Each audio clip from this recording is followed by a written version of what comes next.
Hey everybody, wanted to throw this quick note in here before the podcast starts. From this point on, me and Dat will be posting our podcast on TGN SWTOR channel. You can go check that out at youtube.com/TGN SWTOR. And we will be doing from this point on to nothing but live podcasts and then editing out the audio like we've been doing now. But we're going to have more branding from TGN on the video, and maybe we'll throw in some TGN stuff here and there. But hopefully this will allow us to get access to some of the TGN people and have them on as guests. So everybody have a nice day, and Akamagash. Welcome to Sith Talk, bringing you the news from Star Wars The Old Republic and beyond. With your host, Kevin and Dat. Join us as we explore the galaxy and take on the Republic in a galaxy not so far away.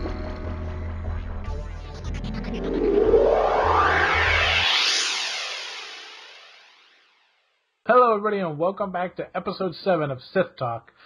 Yes, we are live again. Most likely we'll probably start doing more live than anything.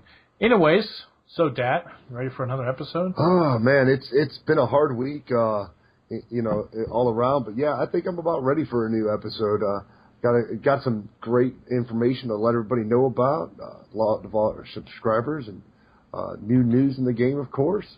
So we got more news for today. us. Hell yeah! Yeah, so let's go get into housekeeping.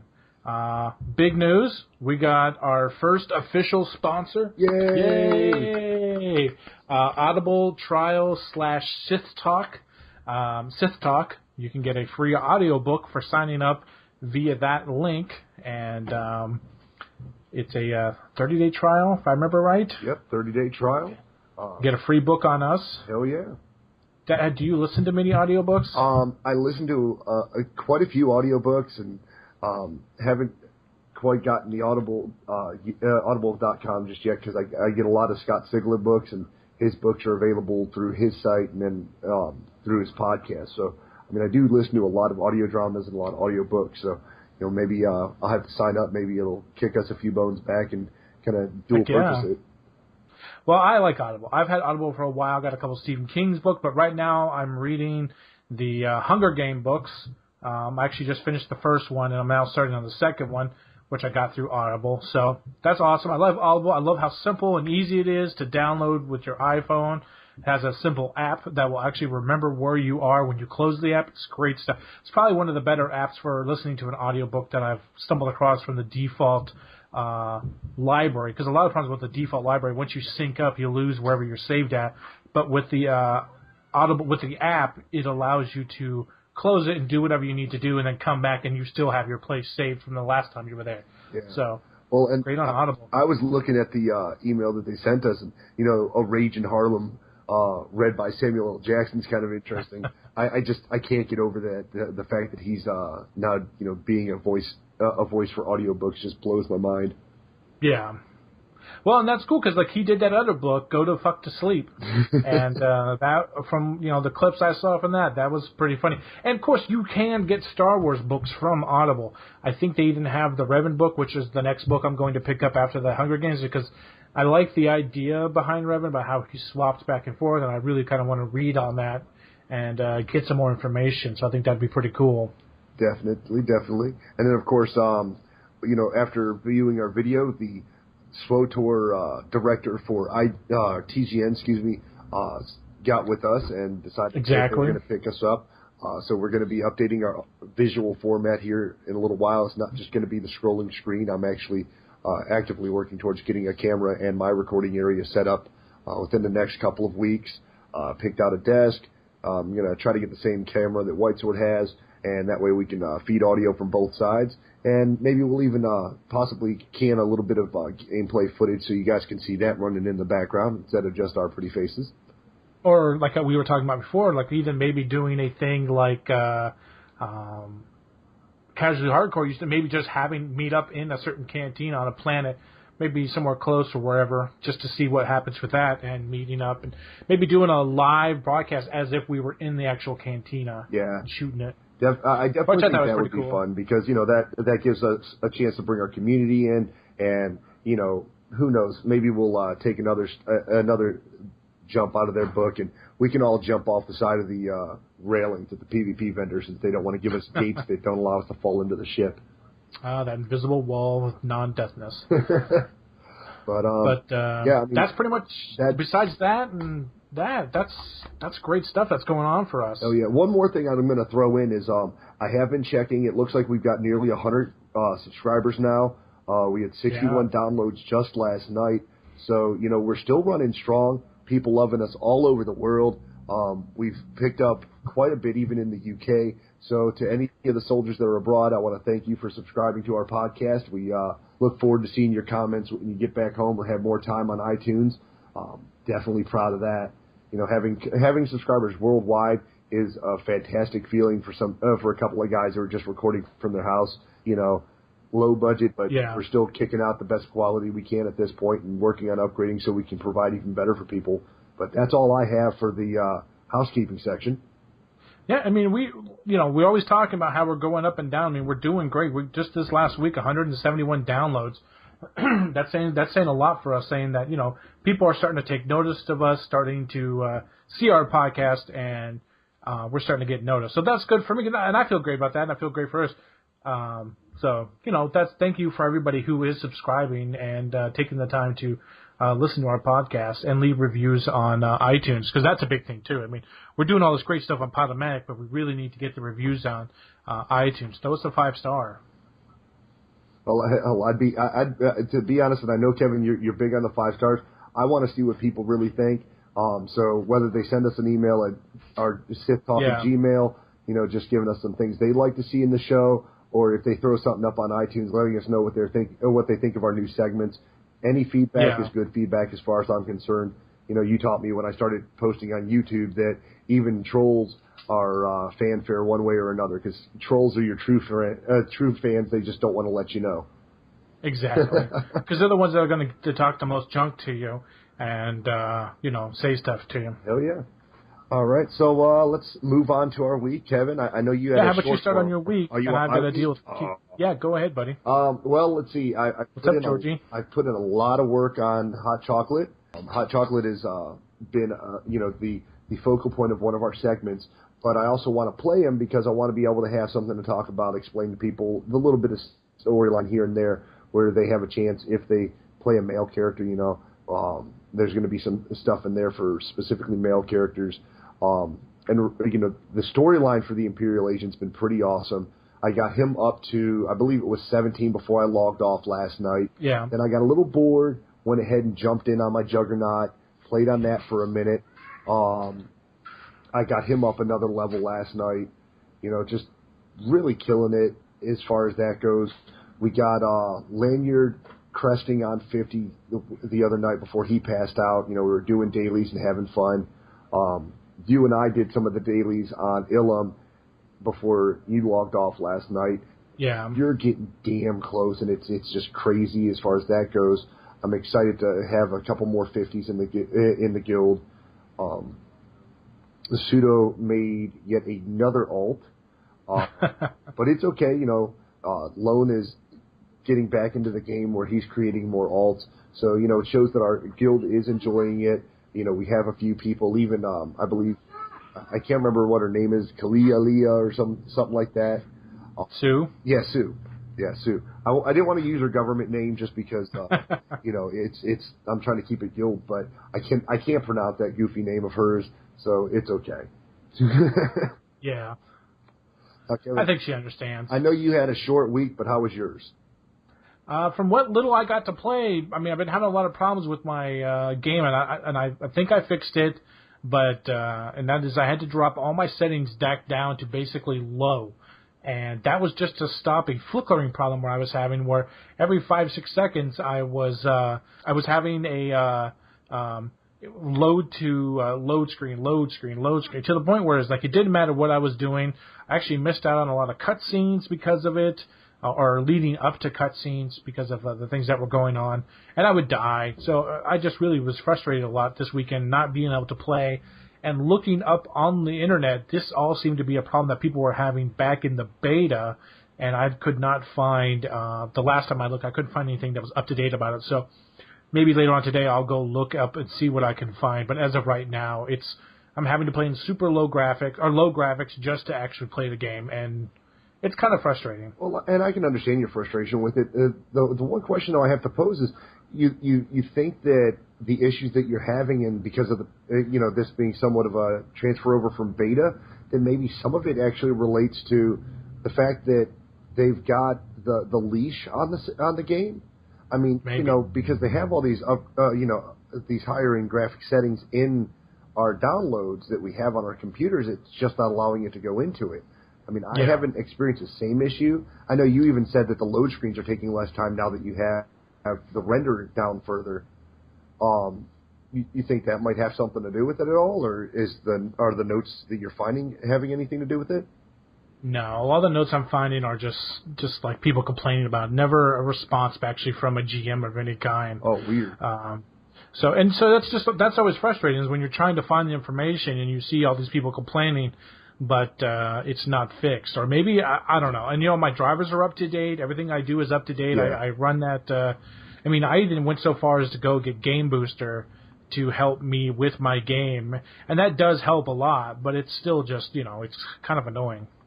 Oh, that sucks, dude. I'm sorry to hear you're still having problems with that.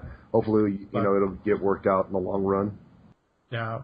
Well, and more in my week, I finished my story. I am now a Darth. I'm on the Dark Council. Killed that guy with your help. Well, I gotta think. Pseudo, Spawn, you, and I think Lone helped me for a little bit too before I had to go. I just wanted to get. It was like it was looming over me. I felt pressure to finish this story. You need to get it done. You need to get it done. And I wanted to get it done. And now I'm done. And now my goal is to take over the Empire, which I'm hoping they allow me to do sooner or later in an expansion or some kind of update. I think that would be pretty cool, so that I can have all of you bow at my feet and worship me. And yeah, I'm really close. I'm like 47, halfway in the middle of 47 to level up. And so, that's where I'm heading. I'm just trying to power level that out. I'm also leveling up my professions as I go. But from what little I've played, that's really about it. Well, that's good to hear. I'm glad that you're getting into the game, and I know there's a little bit of frustration, but I'm glad to hear that you're persevering through it. Yeah. All right. Yep. So I know you said we were gonna work on a slightly different format. So did you want to go ahead and throw up the Galactic Librarian for this week? Yep. Here we go. The Force is not fire; it is venom, and that simple maxim is the entirety of Sith philosophy. What Lord Khan and my other lesser predecessors could not understand is that such a fundamental truth is not evidence of insight on my part, but, rather, stupidity on their part. The Force is not fire; it cannot be passed from one user's lit torch to another's and another's, until an entire hemisphere is illuminated with a blaze of a million lights. This is what Khan foolishly believed, and all Sith lords before him, for the past 1,000 years. It is why the once mighty Sith fell apart long before the defeat at Ruusan. When all carry a flame, no matter how dim or guttering it may be, they soon conclude they are the brightest stars, and around which all others must orbit. Infighting follows, and Jedi victory becomes inevitable. No, the Force is venom. It is poured into many cups. It loses its potency until it becomes so diluted it is merely an irritant. Yet pour those cups back into a single vessel, and you will have the power to stop a great dragon's heart. This is the secret. This is the rule of two. One Sith must contain all the power of the dark side. One Master must decide how that power shall be used. Sharing power is an act of weakness and a violation of the Sith code. Yet the Sith order must survive after the Master perishes, For this reason, the master must take an apprentice. The master instructs the pupil, but never gives up the smallest sliver of power. The apprentice learns through years of study, but must struggle for every achievement.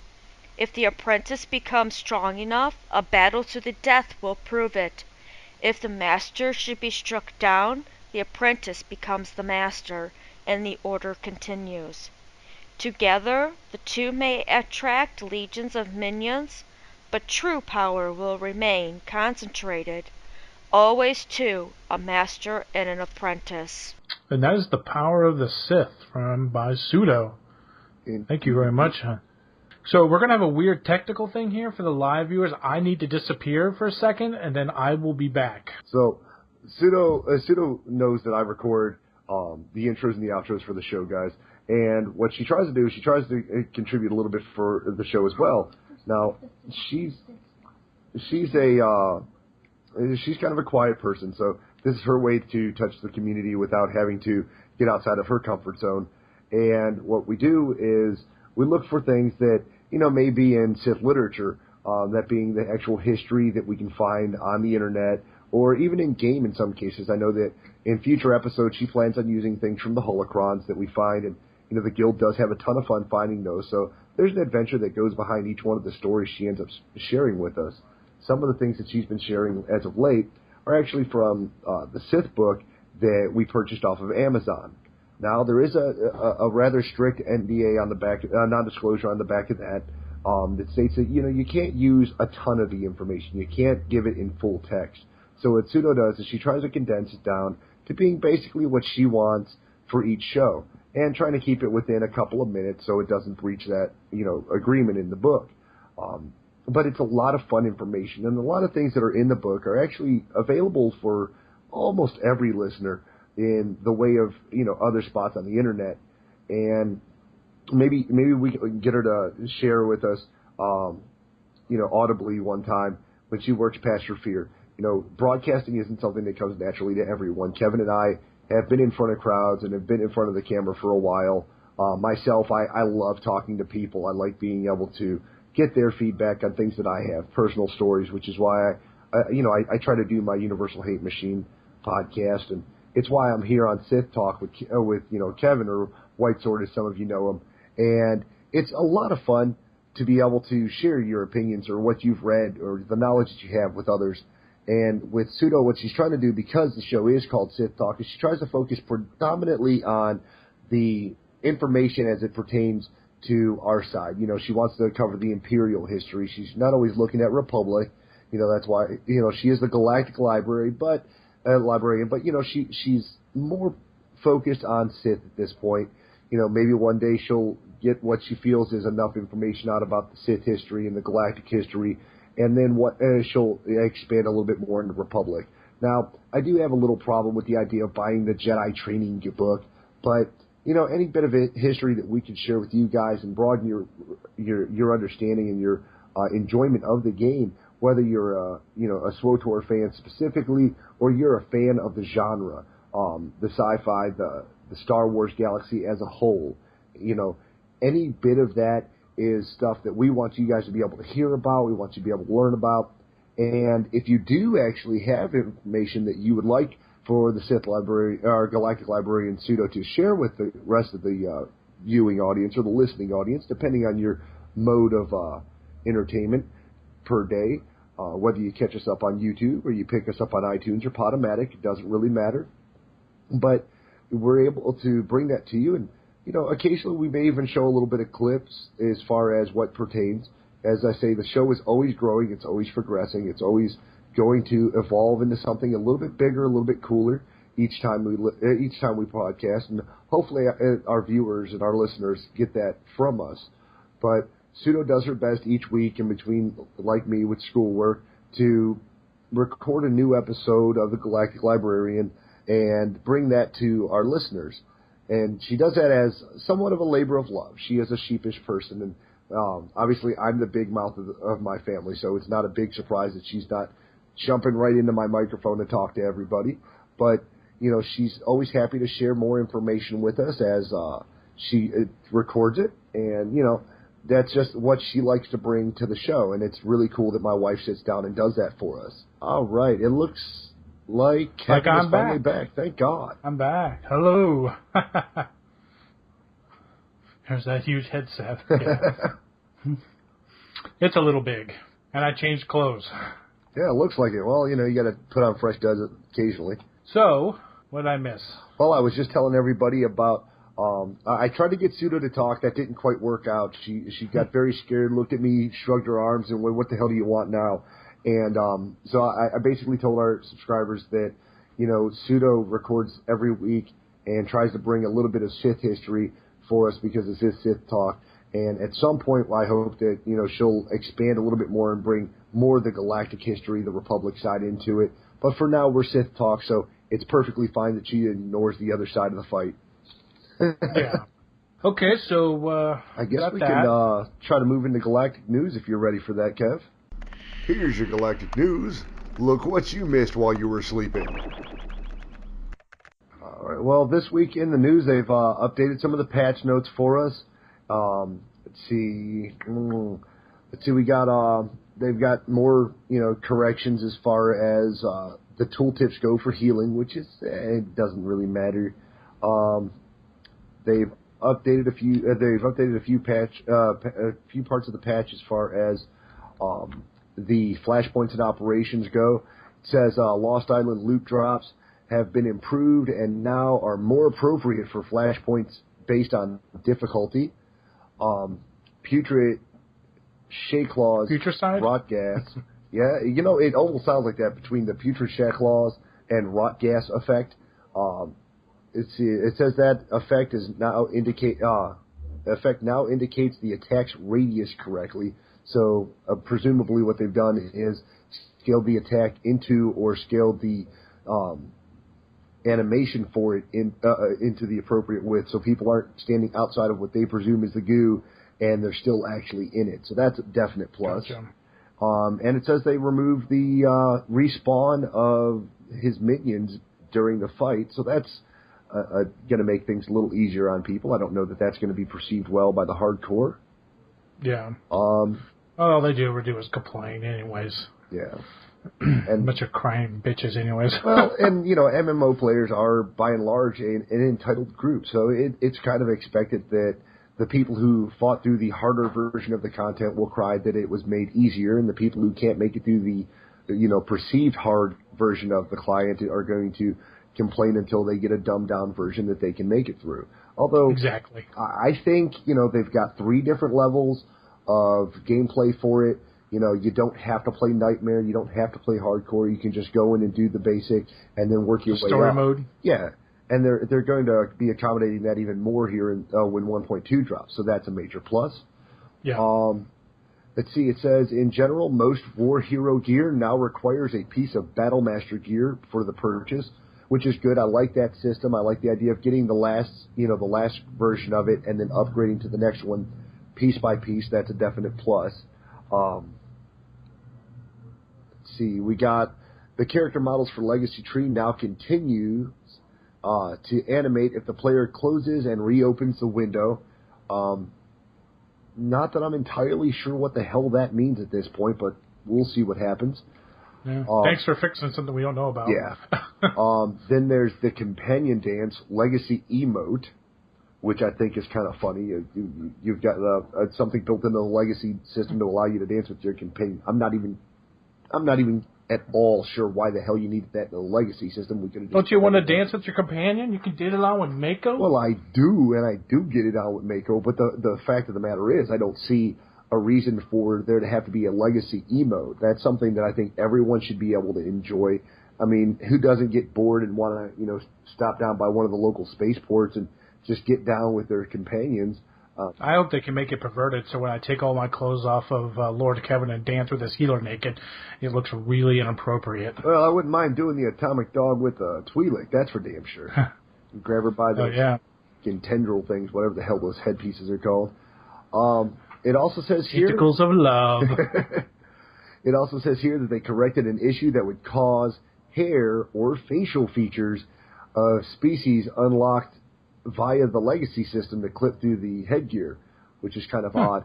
Obviously, these are some things that you and I were not on the PTR, so we're not noticing. And I may, if I have time, try to get into the PTR, since those are pretty much open to anybody who wants to get in and go at it, just to see how that works. But I would presume it's because of the fact that they're introducing some of the species that weren't supposed to have different types of headgear on, and they're just trying to accommodate the difference in design for the headgear and the character's facial features. So that seems like a minor issue, but it's cool that they're working that bug out before they release this patch live, because you and I had talked about whether or not it might be coming out tomorrow. It's kind of, I'll say, nearly evident based on these notes released, today, that it's probably not going to necessarily happen tomorrow, but it looks like some of the notes are shaping up to make it very possible that this drops next Tuesday. So that's very cool. Let's hope so. See, there's some other minor bug fixes, it looks like. Well, we can't also forget about the video they just released, too. Hell yeah. I know you would... Basically going over the family tree, which I think is great, giving you... Because, one of the things I had literally just been talking to Lanyard about this was, I think it'd be kind of cool if I could unlock the ability to do that Sith, or not the Sith, but the Jedi Prey thing where it glows, if through the legacy system, like how they were talking about that. I think that would be really cool. And in the video, they show that, and I was just like, yes, I thought that was really cool, and that's something I'm actually kind of looking forward to. I kind of find myself, in a weird way, wanting to be an RPer, but I just can't, because there's just something about it that it bothers me a little. But I love everything about RP. I love going to that stuff. I love watching it, but I just, for some reason, just don't feel that I myself could actually get involved of the actual RP itself. Well, and I understand, because I RP personally. Like, I get into my characters and I enjoy their storylines, and I kind of get a feel for what each one does and how they're going to react to different situations. But I don't find myself being the type that wants to sit there and try to imagine a specific vocabulary type that my character would use. I would like to think that my character is just going to respond the same way I would. Yeah. Somebody smacks me in the face, hey, fuck nuts. What the hell you think you're doing? And then I shoot him, And, I wouldn't. Well, my character would. My wife won't even let me own a gun, so we'll just step away from that one. But, there's a great RP feel to it, and that's something that BioWare has made very good. As you and I discussed earlier today, they have really focused in on the RP side of it, and are just... Well, being that all the games they make have weird RP elements to them already. Right. And at this point, we're just hoping that they'll try to use what they have in the RP and expand that further out into the MMO world, because that's the one spot we feel a little bit on the lacking side, but otherwise the game as a whole is awesome sauce. Yeah, enjoying the heck out of it. Yeah. Moving back into the news, some things that are not all that great or important are in here, and we always drop the patch note information. Now remember, this is the patch notes for the server, for the test server. So some of these things are not going to be things that we immediately see in the game.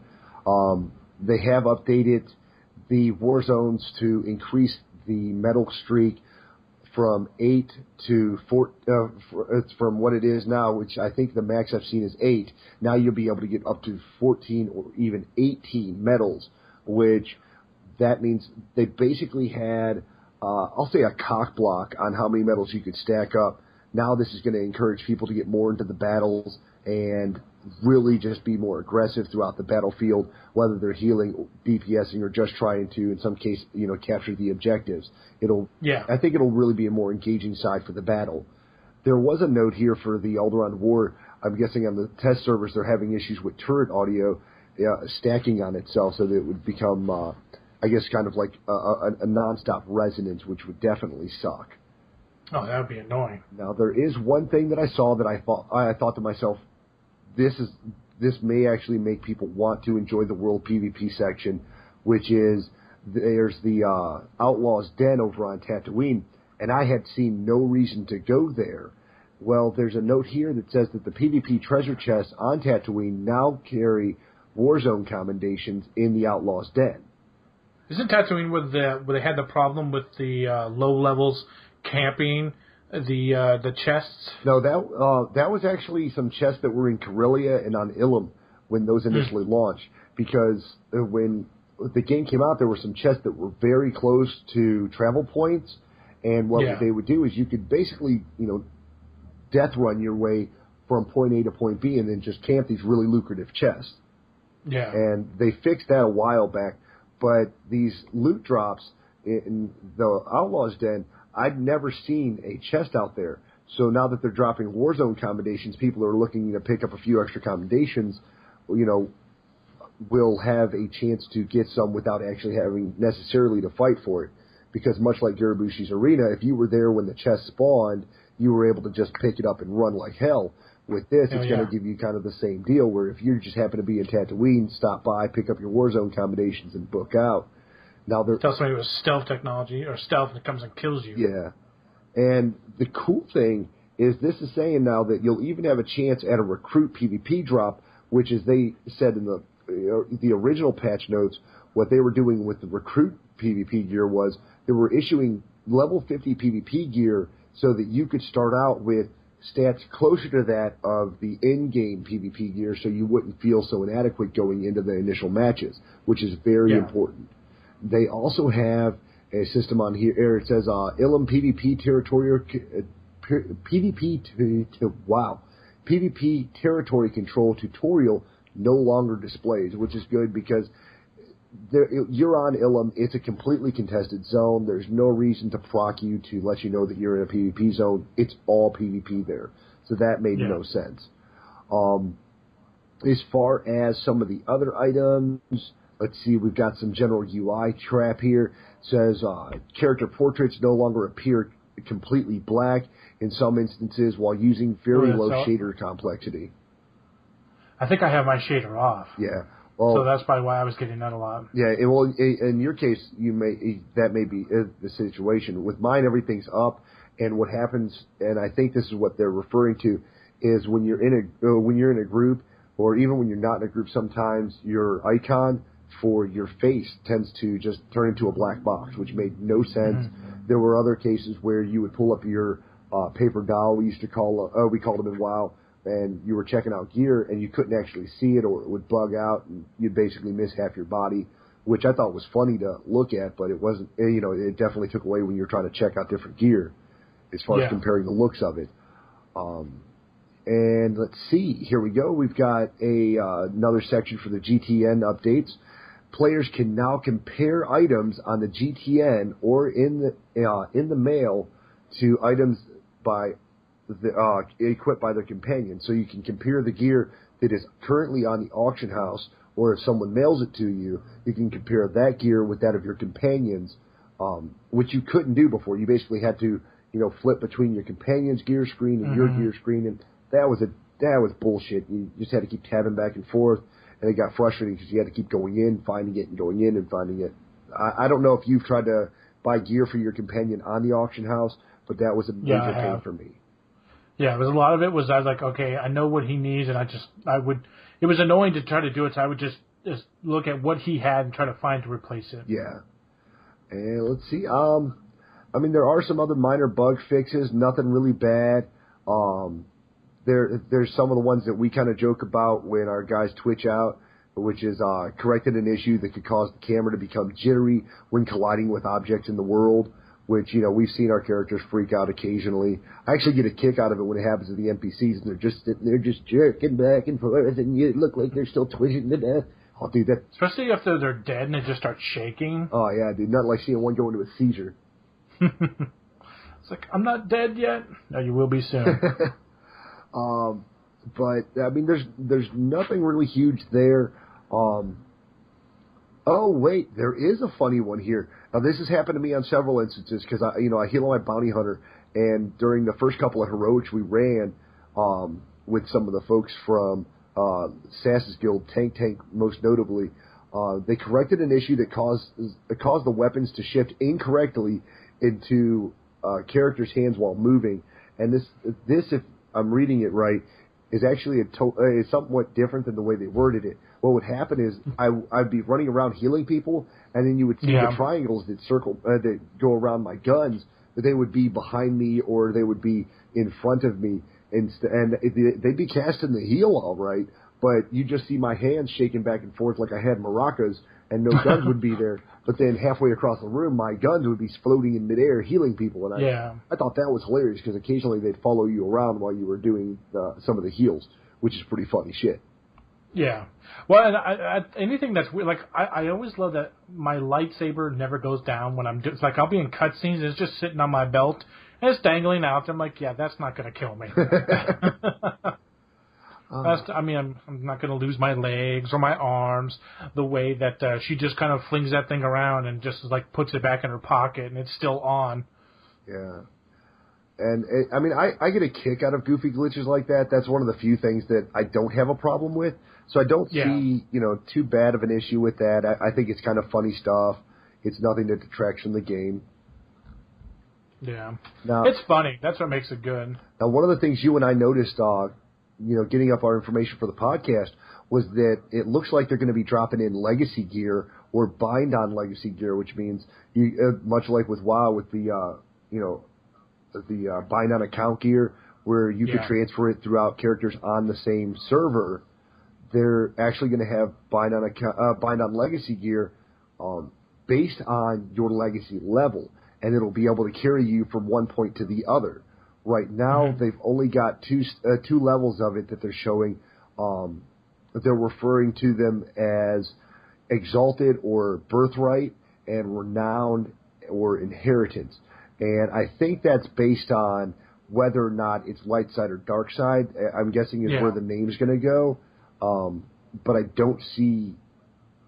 I know they said in the article that you would be able to unlock them based on your legacy level, but I'm wondering also if it's anywhere important as far as your dark side, because there is some noticeable difference in between the gear sets that would kind of speak dark or light side to me. A lot of the ones that are under the Exalted phase or under the Exalted section have almost a completely covered face or a complete helmet, and the ones that are under Renowned or Inheritance have more open faces or just basic face masks or helmets. You don't have. Now I'm trying to remember. Did they say that it would like if I gave my warrior a piece of gear, that same gear to my bounty hunter, will the stats change, or am I going to have to pull the things out for it? Unfortunately, it looks like it's going to be very much like it was with WoW, where you had a specific set of gear per class, because they're showing 2 sets of armor for each class. Because we do the Sith show, I was looking through those. So they have 2 nice sets for the Inquisitor, the Juggernaut, or the Warrior class, and it just goes through from there. And then, of course, they have a completely different sets of 2 for the opposing, for the Republic side. And because it'd be it would be interesting if they did it that way, where there's only one set and it changes as it went along. Well, I like that idea, and the stats will level with you, so you shouldn't have to change out mods. I don't think it's going to be where, I got this set on my Inquisitor, that looks really cool, I'm just going to keep that going. Yeah. That's one of the things that I'm wondering. Well, I hope it, whatever they do with it, I hope it looks cool and not shitty. Well, so far, I like the look of it. Some of it's a little S&M, and I'll presume that that's the dark side. Yeah. Well, no, the light side's all about S&M. Well, they're about keeping it on the DL, so we're all about sex is sad. Now, one thing I did note to you earlier was that, looking at the gear, a lot of it looks as if they kind of rework the color schemes on some of the PvP gear, which I'm not offended by at all. I think that's perfectly fine. What I would have liked to see is a few minor adjustments. The bounty hunter gear is starting to look a bit repetitive. When you look at the base PvP gear, even the level 40 gear, it's very, early Boba Fett, whereas the renowned version of the bounty hunter gear. It looks kind of like what you would get if you were a healing I think it's like a level 20 healing bounty hunter type of stuff. It's not. It basically looks like a jungle commando, whereas the Exalted or Birthright is very much like, say, early Boba Fett or late Stormtrooper type deal. Yeah. Now I'm sure. But do you think they might be overdoing themselves? I think they might be pulling a little too far, too fast. But it's the pace that they set that is what's going to change things. It's the fact that, right now they're trying to bang out good and in-depth content within every 2 months. And I think that it's that time frame that's starting to, it may end up slowing down the game. Do you think that it's going to worry that, they're going to try to outdo each other each time with the armor? Like, oh, we need to add this great armor, we need to add this great armor, and then it just gets to a point where armor gets weirder and weirder looking. Well, the high-end rating gear and the high-end PvP gear, it looks like they're trying to step it up each time. I don't think that they're going to be doing horribly, but I think that at some point it will start to detract. There's only so much you can do with armor other than, doing it the Blizzard way and making everything 40-foot helmets and 40-foot shoulders. I mean, right now, Deathicon has this, I was joking with him when he first got it. I think, he's still wearing it today. He's got this gigantic shark's fin for a helmet. And, I mean, it looked cool when he first got it and he thought it was awesome, but now it just kind of gets in the way of everything. And that's kind of upsetting. That's pissed him off, and he's hoping to get it replaced. So hopefully they keep. I would rather see subtle changes like color variances, things of that nature, than I would like to see anything else. I don't really want to see super big gear. No, me neither, because then it becomes just a WoW clone in that sense, where it's just like, oh look, they have big shoulder blades. And look, you have to kill that boss on super, super hard mode to even get the ones that look somewhat decent. Yeah. I mean, I don't want to see... And that's why, and that's the thing about with the orange gear, which allows you to get that gear and then plug in whatever you want. I've already decided that the stuff on Voss is the stuff I want for my my sorcerer. That's those sorcerer points I need to bust my ass and get, because I like that drapey look. Right. As much as I like our logo look, I like the helmet and the shoulder pads on that. Something about that drapey look actually kind of reminds me of Guild Wars. And one of the outfits I had in Guild Wars, first one for my priest, was that kind of flowing look. So yeah, and a lot of the gear is I want to say very retro tech, because you may have things like people like the bounty hunter or some of the juggernauts who seem to be wearing a little bit of tech and a little bit of, actual armor, whereas you have other classes that are wearing very basically like medieval updates of gear. Yeah. And it doesn't really help me personally, but it fits somewhat into the guidelines. There are a few things that I've seen that I'm not real impressed with, those being, I think it was an Inquisitor's gear, where it felt very WoW Warlock-like. There's lots of feathers and lots of other random shit, and it just looks really nasty. Yeah, it's weird, because especially because on the face, because it's all the feathers on the face. I actually just did a quest where I released the Darfs, and one of the guys had that on his face. And that's just like, really? I mean, it's not bad looking, but still, it's not the best looking either. I'm throwing up a picture of the social gear for Voss that I really like. Oh, okay. Yeah, I actually have a set of gear similar to that on, what is it? It's my Sith Assassin. Her PvP gear I think it's my Sith Assassin that has PvP gear that looks similar to that. It's either that or my Sorcerer. I always get those two twisted up, because they're both basically the starter, character. They're basically the same class, but as they start to diverge in their abilities, they start to change. But I like the gear as far as what they're showing us for the Legacy. I would like to see a little bit more creativity in the fact that I don't like how some of the rating gear looks like it comes from a completely different era. If they put a little bit more, storyline or a few more planets in, where some of the designs that they're using in the end game gear were prevalent throughout the world, it wouldn't feel so out of place. And that's my problem. Like, you see people in the basic Imperial Agent gear where they're very much buttoned into, very neat. The lines are cut, the buttons are there. You can see that. You see some of the warriors. Like, one of my favorite gear sets that I would love to see at some point was the Darth Barris outfit. I thought his helmet and his gear, his whole set, like that basic fucking armor with a little bit of tech built in, that looked really epic. I didn't like the fact that when they changed it, when they start to take pieces away, you never get anything close to that. It's just like when you're out in the world, you see a lightsaber, and you're like, holy shit, that is the coolest looking blade I've ever seen, or even the vibro swords, and then they never drop. You don't see that stuff in the world. If they incorporated things like that, that would help me out. And because there is a lot of really nice stuff out there. It's like how I was telling you about yesterday when I was getting Kim Vol some swords, a new vibro sword. How they're all they look the exact same as the training sword I have. I have not had one. Actually, I had one that was there was a sword, and then in the middle, on top of the sword, it had some lightning. But other than that, I have seen people that have what looks like a Final Fantasy sword that was out there, and I thought that was really cool looking. But that's the problem I'm having, is I'm not finding stuff that looks cool for my characters that I really want to keep and mod out. Yeah. I'm just, and I find so many damn lightsabers. I really wish Kim Vol could just use a lightsaber. I mean, I don't understand why a lightsaber has to be for the Force only. Yeah, and there's certain things like vibro swords that we talked about that, I have a vibro sword on,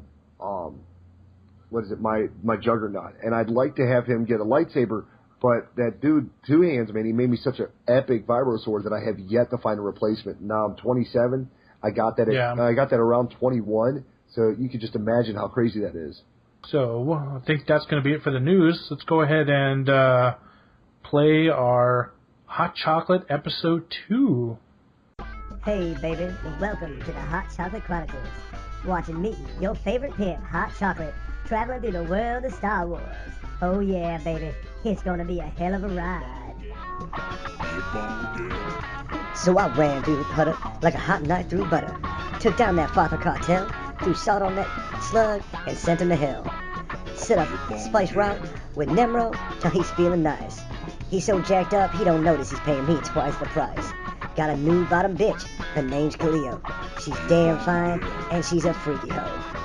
Then it was off to Drama Cars, to see how much game I could toss. Made sweet love to this freak named Samara, all part of the agent game, baby. You know I don't care about her.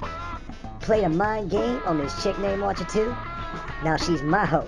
For the right price, she'll do them tricks for you. Traded in Daddy's caddy for a brand new Phantom. But you know, Hot Chocolate's game has never seen the bottom. Now they call me Hot Chocolate Cypher 9. Don't worry, this pimp never runs out of time. I'll be around next time, but for now, I gotta go. Stop down on Balmora. I'm setting up some game with some mohos. But for now, this is Hot Chocolate, signing off. But don't worry, baby, I'll be back. No reason to pout. Smooches, baby.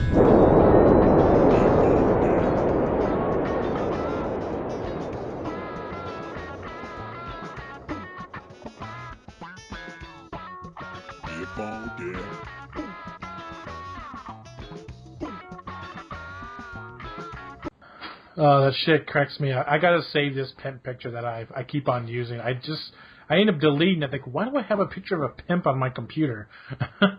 Oh yeah, it took me a little while to get that set up today. It actually kind of pissed me off. So yeah, what pissed you off? I was just trying to get the audio set up right for the show, for that particular recording, and it kind of upset me that I wasn't able to get it in to where I wanted it. Yeah. And that's what upset me about that. Let's see. There we go. Well, it sounds good. I like it. But, I mean, the audio came out okay. What worried me was just that I couldn't seem to get it set up just right like I wanted it to. It's still cool. Yeah. So I guess this time we just kind of BS a little, because I think that's the problem. We end up getting caught up in the news and don't log out or, leave the news to go to the next section. Yeah. And you said it, and that you always say that we get caught up in the news, and the news ends up basically being our whole show, which isn't a bad thing, but, there should be a little bit more. Oh, Pseudo says the droid is a good healer, by the way. Finally, something from the chat room. See, I've been telling you that he's like the secret healer that nobody is knowing about because everybody's like, oh, we don't want that guy. Well, was it Lanyard pulled him out the other day because we've all pretty much come to the idea that Quinn is a complete waste of a character slot, and he does kind of piss me off because I keep, I'm a juggernaut. I keep all threat off of him. He wears a barrier that directs threat back to me, and Quinn doesn't do squat. Yeah. Hold on, Pseudo's slapping me in the leg, and she doesn't want me picking on Quinn. That's right, because she's married to Quinn. Yeah, well, he's still a shitty healer. I don't give a damn what he is. But I've been playing on my Juggernaut, and I've been having a lot of fun with him. And when I've got a barrier around him that directs threat back to me, I've got the ability to throw people against the wall. Which, oh my fucking dude, if you haven't gotten it on your Juggernaut, you got to get Force Throw. That shit is hilarious because I'm only 22. Once you get Force Throw, you'll find a new love for your Juggernaut. Okay. Well, like I said, that's my next class to level up. So because I want to level up get that buff from them. So here's the deal. One of the things you always see in the cutscenes, and you see it in the movies, is the Force users just kind of pick somebody up at random and just whip them into a wall. Force Throw is exactly fucking that. It's so hilarious because I'll sit there and I'll force choke one guy, then I'll tab target my other guy, and I'll whip him. Like anybody who gets close to Quinn or my healer, I'll whip him across the room, and it's fucking hilarious because they fly like 10, 15 yards, and the guy's got to come running back. So for those people trying to make sure that they don't die while they're questing, it offers them, one, the ability to go ahead and, push a target away from them and give them a second to catch a breather, or pop a shield, or, a quick heal or a med pack, whatever. But the animation for it is so righteous. Like, I want to get into PvP so I can just pick a random target and whip him off of a fucking bridge. But that, dude, I got that, and that is now, that is equivalent to the love I had for Death from Above when I got it at level 10. I love Death from Above. And, now, as far as the droid goes, here's the funny thing. Now, the droid is set for heals. On every character I have, almost everything he has is healing spells, but he has the little melee punch thing going on, because you can't give him a weapon, which is stupid. Yeah, you can. You can give him a blaster. I've never been able to give him a blaster. I've tried to.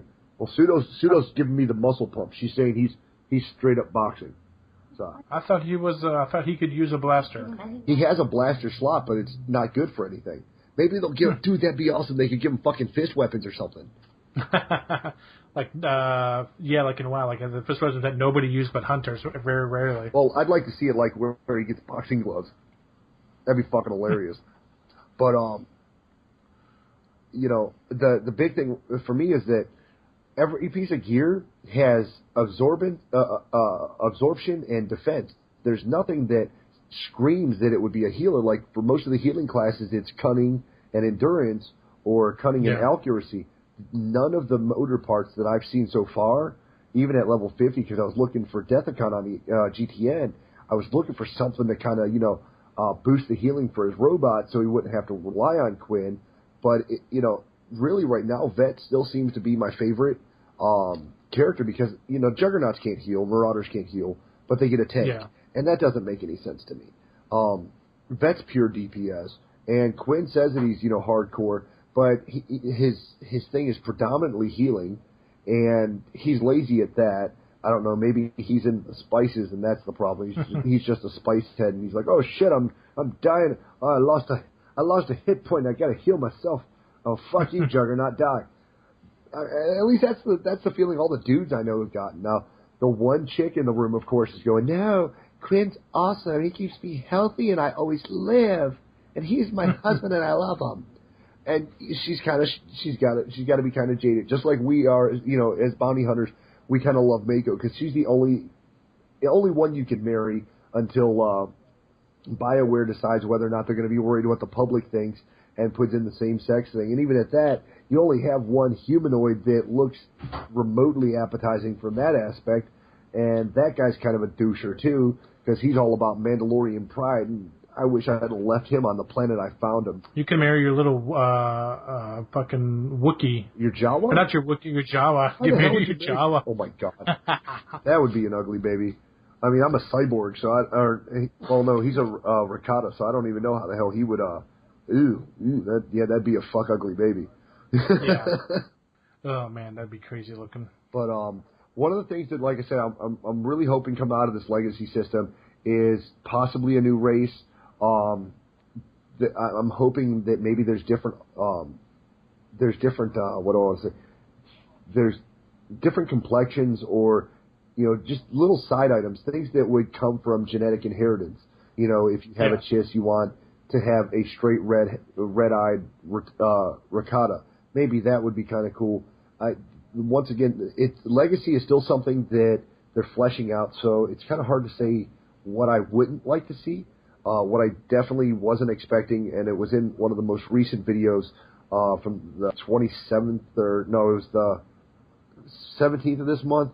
They put up a dev video that showed one of the devs load screens, or starting character select screens, and it basically showed you being able to use all 4 classes all 8 races, or 10 races, whatever the hell it is now, for any class, which is okay. I don't mind it. What are your plans for that? Because as of right now, I rolled a Twi'lek Jedi Knight. Yeah. Just so I could have a Twi'lek Sith. Well, I've got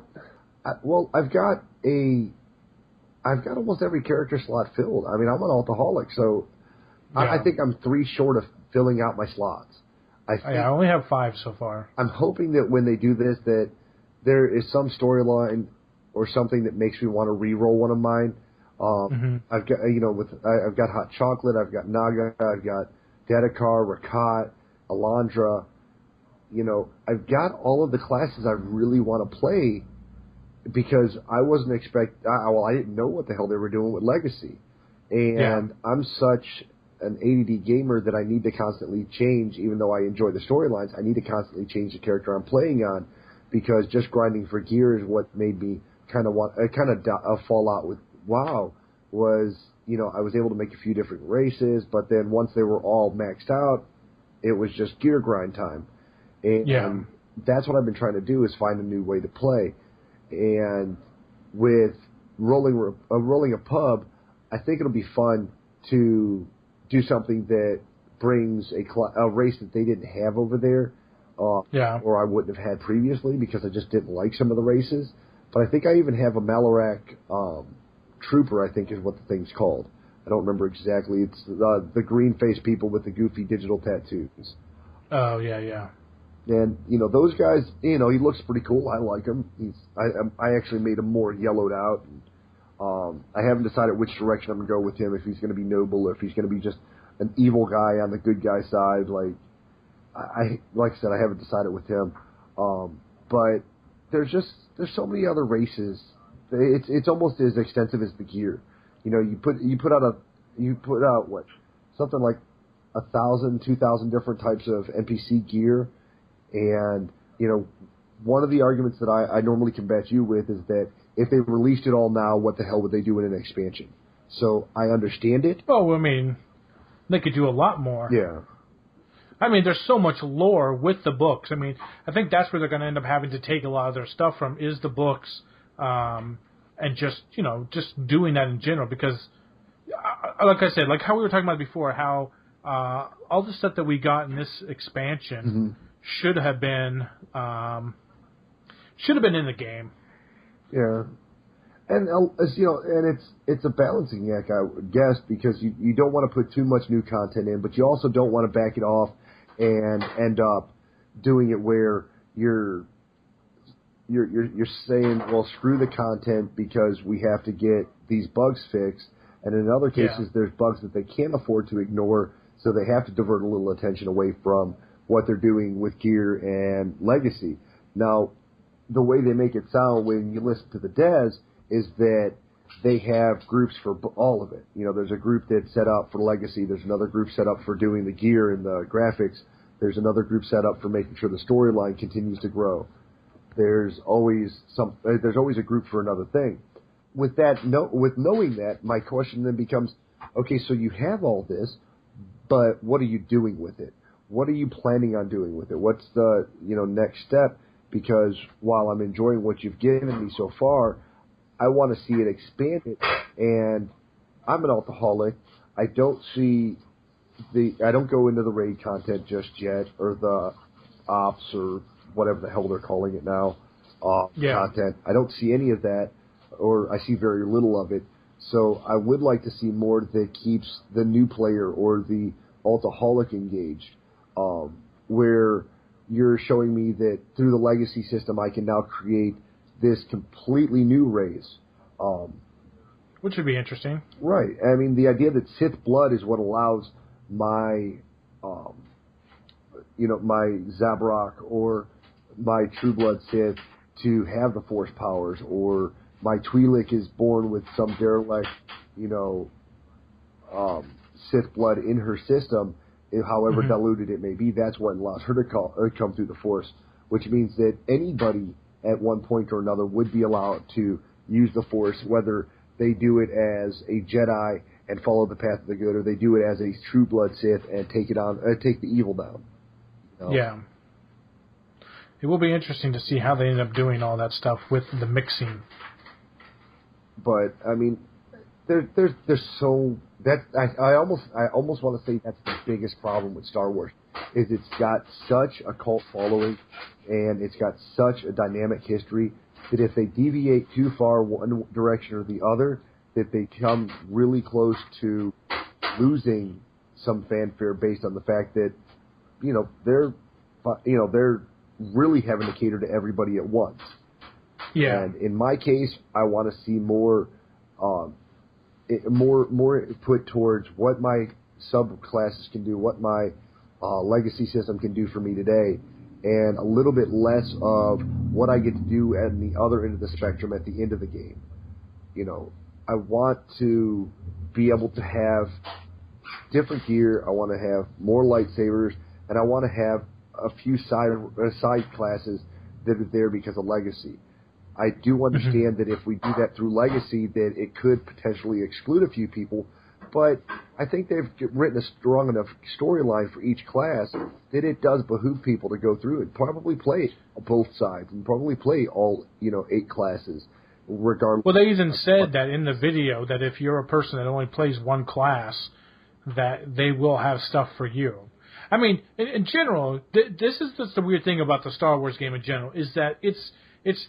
I think that a lot of people ran to it hoping that it would be a kind of WoW thing, not realizing that with a lot of the single-player stuff and a lot of that stuff coming, I think it's going to be, with the legacy stuff, it really does kind of encourage and says, hey, why aren't you playing more of this game with other people? Roll another class, roll another faction. Why don't you experience more of the game? Because, in WoW, it didn't matter. You had your beginning starting zone for the first 10, 15 levels. Yeah. Then after that, everything was the same. Right. Here, I forced myself and got help to finish up my class story, which would have ended at level 50 because the guy was a level 50, and that's the thing that's the different about it. I think a lot of people are just like, maybe they're not getting, or they just don't see why would they want to do more, is that the game encourages you. And it doesn't penalize you. You're not going to get nothing. I mean, the stuff that you get for actually leveling this stuff up, it's not that big of a difference. You don't really need to have a ship or a mailbox or auction house on your ship. This is stuff that's on there for the people who actually want to take the time and do more with the game and see it as, I really want to experience all the content. And I do. When I rolled all these other characters, I know that each story is going to be different. Yeah, I'll end up running into the same quest, but the main story itself, when I'm fighting to get to the end on, is a different story in how I'm working to get there. Yeah. And every class, it feels a little bit different, You may go to the same zones, you may go into the same buildings, but where you go in those buildings changes. Each part of the storyline changes, and there's some really funny shit. I got onto, I guess I better say spoiler alert. I got onto Belmora because I had dicked off with my warrior. My Juggernaut, like I said, it was for tanking and PvP, but I hadn't done much of his storyline. So I got bored last night. I was like, you know what? I better get my storyline up to my level real quick, just for shits. At the very least, so that I have the ability to send another character out to make shit for me. And I actually hadn't finished.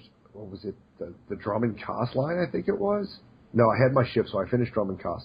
I was on my way. I had to go and do Balmora's quest, and I went out there and I was killing traitors to the Sith.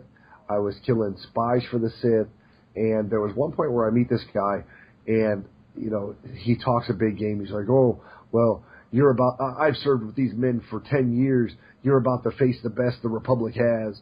And my guy goes, "So am I to be bored now, or are we going to kill something?" And it's little things like that that just remind me of why I like playing this game, to enjoy all that little content. It's like I was saying in a couple episodes ago, where I went and killed that guy, and they're like, "Is Commander blah blah blah there?" And I'm like, the option was fake it, and so she's all like, "Oh yeah, everything's okay, Roger, Roger." It's little things like that are just funny that you come across. Yeah, and it's stuff like that that really intrigue, that really makes me enjoy the game more. And one of the things we joke about is one of the characters that likes really good answers. Is the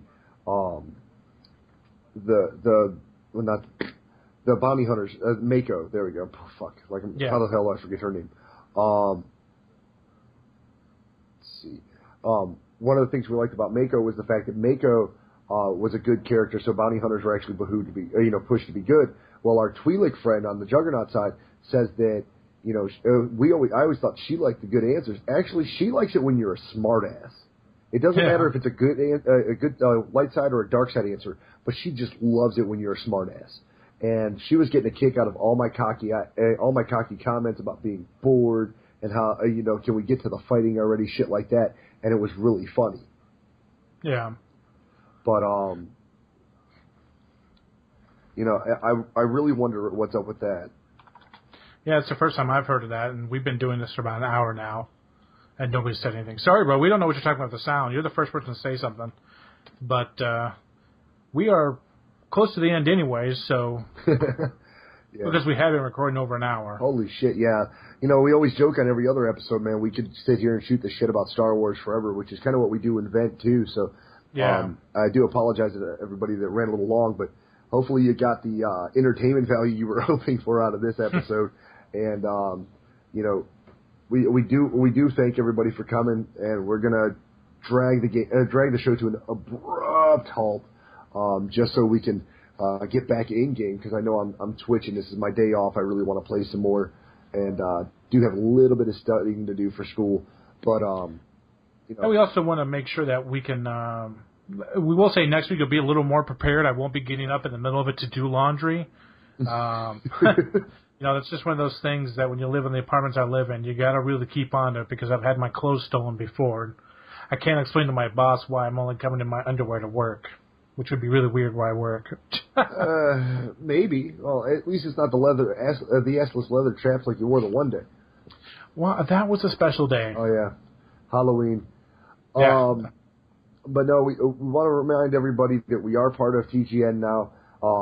They are going to be. Yeah, we're going to be part of TGN, and that's going to help us grow quite a bit. So make sure you check us out on YouTube. We also want to thank our sponsors, Podomatic.com. We're using we're going to the URL Podomatic.com/Sith Talk. We'll get you a free 30-day trial membership and a free book. It's Audible, not Podomatic. Automatic. Jesus God, I'm an idiot. Okay, so Audible. See, we're new to sponsors. Oh, Jesus. But going to audible.com/Sith Talk will get you a free 30-day membership, as well as a free book. For only $15 a month, you get a free book a month from them. And I have to admit, when you're a gamer, I don't think there's quite anything better than being able to get an audiobook read to you by a celebrity, and just be able to enjoy whatever you liked. Yeah, just something that gets you out of your mind. I mean, I get into the audiobooks, and I'll get in and I'll listen, and I'll just pump out levels. Yeah. That's the one thing I did in WoW a lot. I would just zone out and just push the buttons and kill shit and listen to my book. And of course, if you like Audible.com and you subscribe, you're also helping us a little bit. Throwing a little money. They'll throw a little money our way for the subscription, and we'll be able to use that money to, get the better equipment and help work out some of the bugs that we currently have. And maybe one day we'll hit that $1,000 goal and build Kevy a new computer. Okay, everybody, you have a nice day, and Akamagash. Keep that saber out of your pants, son. Well, that wraps up this episode of Sith Talk. White Sword and I would like to thank you for joining us. You can find us at facebook.com/Sith Talk. Follow us on Twitter at Sith Talk. And feel free to send us your questions and comments at sithtalk@gmail.com. Thanks goes to Podomatic.com, our podcast host, Free Play Music, and Music Alley for our music. And until next time, remember, peace is alive.